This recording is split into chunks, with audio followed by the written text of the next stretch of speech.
Hey, I'm the composer Andrew Lloyd Fry, and this is episode 4 of the composer's process. So, if you haven't watched episode 1, 2, or 3, I am working on a solo piano project and just kind of sharing my ideas as they form and what I'm thinking and what I'm planning to do, and then kind of working on it some more, and then sharing that again. So the first thing is I have several ideas for the name of the album that this will be in. And actually, I have two ideas, and they both actually came from the same book. So I was reading a book called The Power of Moments, which is a super good book. Highly recommend it. And my first idea, it was talking about these peak moments in our life, and often those are these moments of like revelation, like, oh, I just realized this about myself, or these kind of like epiphany moments. And it said specifically, like, though we're talking about this, it's not like you can schedule an epiphany. And my like gut kind of response was like, oh, actually, I think you can. And I feel like focusing on all of these themes that I'm talking about is like a level of like realization. And if you just take the time to think about these topics, it is an epiphany. So I was thinking about calling it like scheduled epiphany or daily epiphany. All of those just felt a little too clunky. So at this point, the idea is just epiphanies. And so that's idea 1. Idea 2, also from the same book, it was talking about this person who worked in hospice and for years, and they wrote an article about the things that people regretted on their deathbed. And it was like really similar, and they were often regretting the same things, like not living their life, like living their life according to other people's expectations was one of them. Another one, which was pretty surprising, is not sharing their feelings to keep peace, like in their relationships, like not sharing what was going on, like emotionally. And so those are not the themes of the music, but all of these ideas of forgiveness and repentance and gratitude and awe, it feels like on your deathbed, those ideas would just like super come into focus, like all the things that you're grateful for and you wish you had been more grateful for. And I think that's a moment where like the things you did wrong, like you could see that clearer and accept that fuller. So idea number 2 is regrets of the dying. So if you want to vote, doing a vote, just put it in the comments, epiphanies or regrets of the dying. Those are the 2 options. Okay, so that covers the title. So I've had like way less time than normal. And I think I still wanted to make this because I think that's like a real big reality of being a creator. And most of us don't have like a composing hut with 4 hours a day. If you read Daily Rituals, I love that book. It talks about a lot of composers in there. A lot of them had composing huts. And it was like for breakfast till lunch is composing time. That's not the case for me. So just like very little time. And I think what that like really hits home for me is the ability with small snippets of time to instantly like get to work and connect with what you're doing. So it's almost like you can have a conversation and leave it off and come back a week later and like pick up exactly where you were and just get right back to it. So literally it's like I have 3 minutes to sit down at the piano, and often like I get something done in that time. So I think that's just a really powerful idea, and just for a creative person, where it's like, I think this hindrance of needing ideal circumstance, like I need my own room, I need lots of time, I need this equipment. And I think a lot of those things are helpful, but to say I can't do this till I get X is, I think, one of the big things that stops people from creating. Okay, so let's talk about some music stuff. So I had this idea.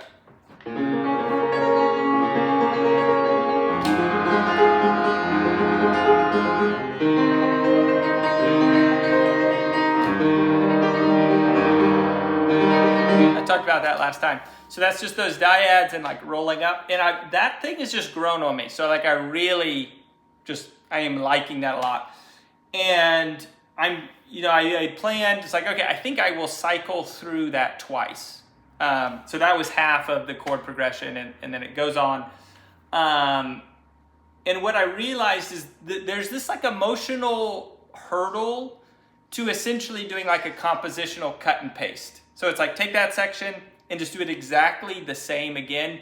So as a composer, that feels like I almost never want to do that. I don't know, something about it like feels cheap, or feels like there's something in me that just doesn't want to do that.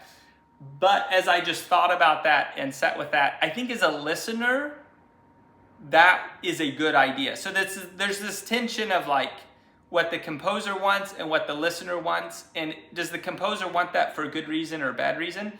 And ultimately, I'm making music for people to listen to, and the balance is like it does have to resonate with me and feel like true to me. But just as I thought about that more, if I was listening to this, I'm very sure that just repeating that twice without any variation would be great. And that's probably what I would want as a listener. So I'm just gonna do that thing twice. So the other thing is, I can't remember if I talked about this idea last time. I don't think I did. So I had this idea for the ending where I'm taking the same chords from this big section. Oops.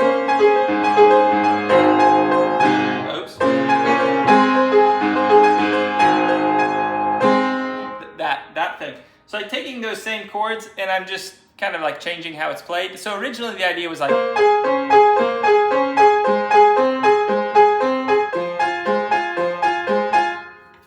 there would be the pedal through that. So that was my first idea, and again, this is going to be the end of the piece. And one day I was just messing around with it, and I started doing this, just kind of like without thinking. Let's see. Oh, it's hard to play.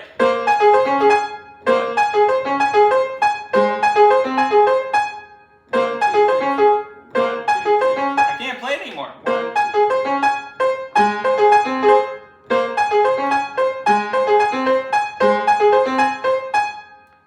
Oh boy.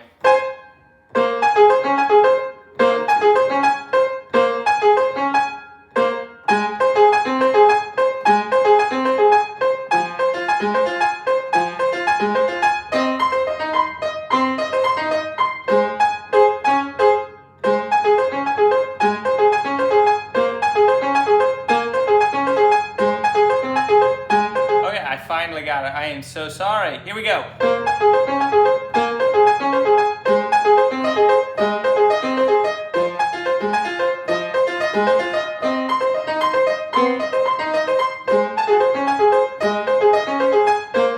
Something like that. I am sorry that took me so long to get. So without even trying, I had slid into like a 5/8 thing. That's why it was hard to like get back into it.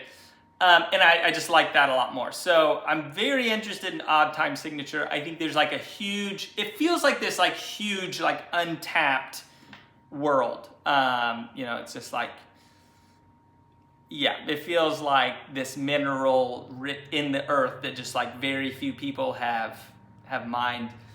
But the problem is, it's like, does it sound better? Does it sound good? And again, it goes back to that like intellectual composer versus just like the sound. And I think a big thing, and I've talked about this in some other stuff, is like sounding natural and smooth, and it can feel very square and clunky, and I don't prefer it when it sounds that way. So personally, when I accidentally am playing in an odd time signature without like the brain, I guess intuitively, that makes me feel a lot better. Like it feels like it was meant to be this way, or I'm not like, I guess I'm afraid of forcing it versus like, yeah, that's like what this should be. So I'm planning on doing that once, and it's gonna, so it'll, from this section, actually I shouldn't play the other section. I have to practice going between them because that time signature change is hard. But the first time I do it, I'm gonna have a pedal. Let's see, oh man, hopefully I can play it again.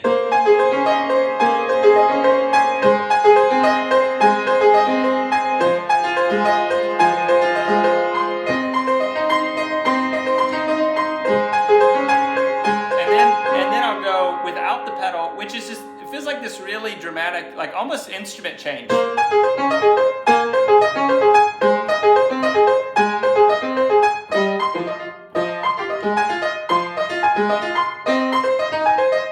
Oops.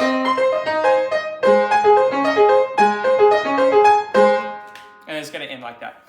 So, again, that'll take a little practice, but I feel happy with that. It feels like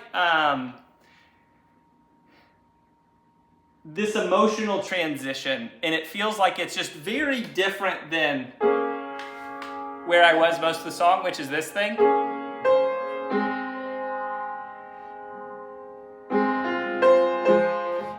It's like, oh, we've gone somewhere else, but it's bridging the gap for me in a way of like, this is obviously very musically related. It's like the same chords.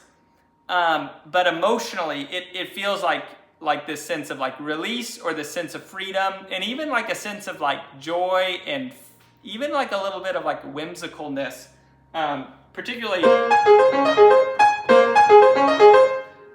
that thing. It feels like bubbly and light in a way that emotionally feels like really good. Those ideas being together. Okay, so a couple other things I wanted to talk about. So I think the main thing probably I have to do is tie the pieces together, and it's like pretty much all the pieces together. The main thing is transitions, which in like a normal piece, like not solo piano, like a string quartet or anything like that, for me the transitions are actually really time consuming, and it's like just getting the pieces stitched together takes me like a ton of time and a lot of trial and error. It's like sometimes I feel like that's what I'm spending most of my time on. That's probably not the case, but it feels that way.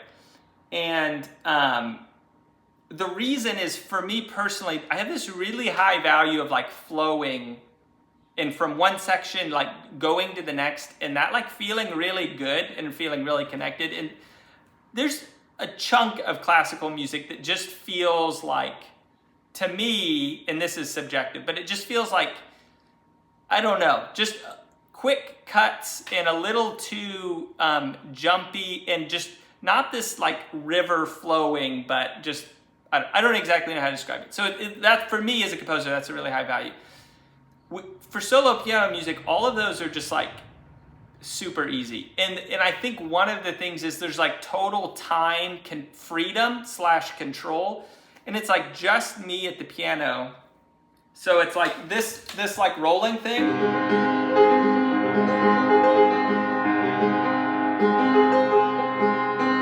Just the retardandos and stuff, just like for me playing it, having 100% control just makes those really easy. So that feels like the main thing I have left, and that feels like a very easy task.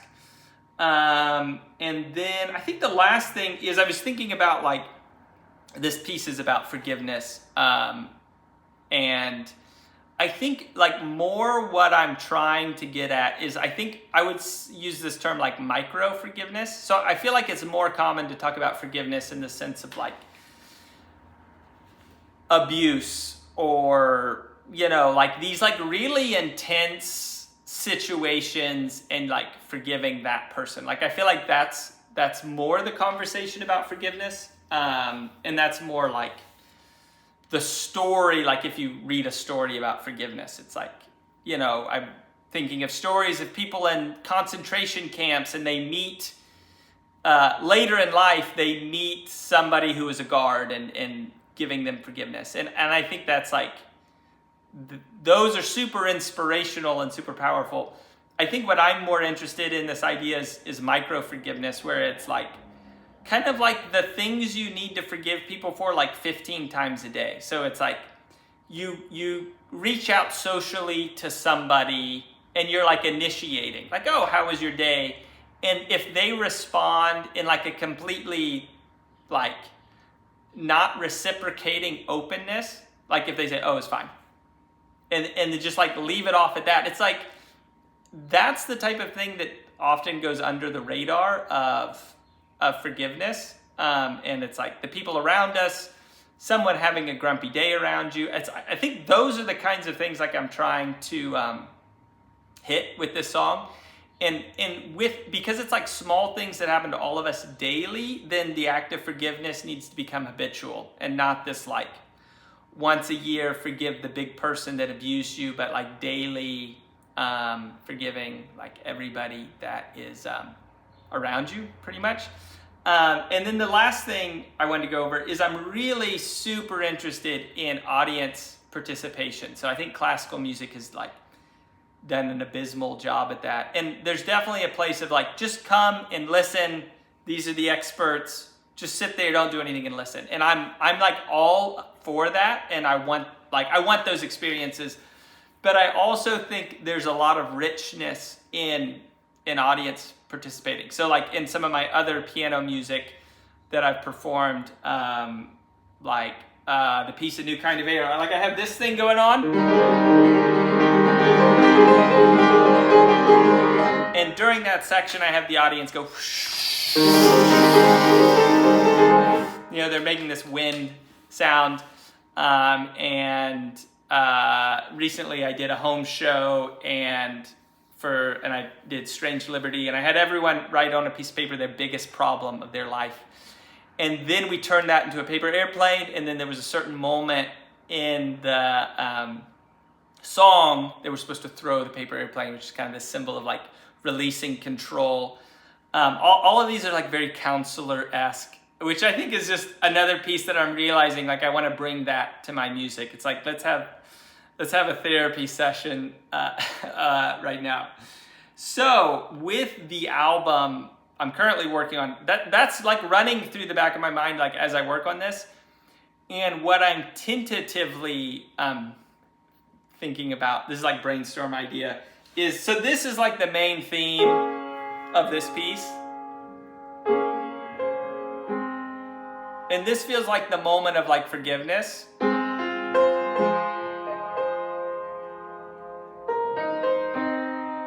And it keeps coming back, which is kind of the symbol of like, again. So my brainstorm idea, I'm not sure if I'll do this, is like asking everyone, it's like, who is the person you want to come to you and offer the most heartfelt, serious apology? Just like, who is that person for you? And answering that question internally. And it's like, okay, that's the person you need to forgive. And that's the person I encourage you to not wait for them to do that. So, and when we get here, the audience says out loud, I release you. So it's like, you know, whether it's 10 people or 50 people, them all saying, I release you, I release you, I release you, I release you, saying it over and over, which I think would be super fun. I think it would be impactful. So I'm excited to experiment with that. I've been doing house shows, and you know, sometimes that's like 5 people, sometimes that's like 15. And it's been super fun, and even like experimenting with some of those ideas. Like there's a lot of things that sound like a great idea, and then you do it and it's not. So I'm excited to try that out.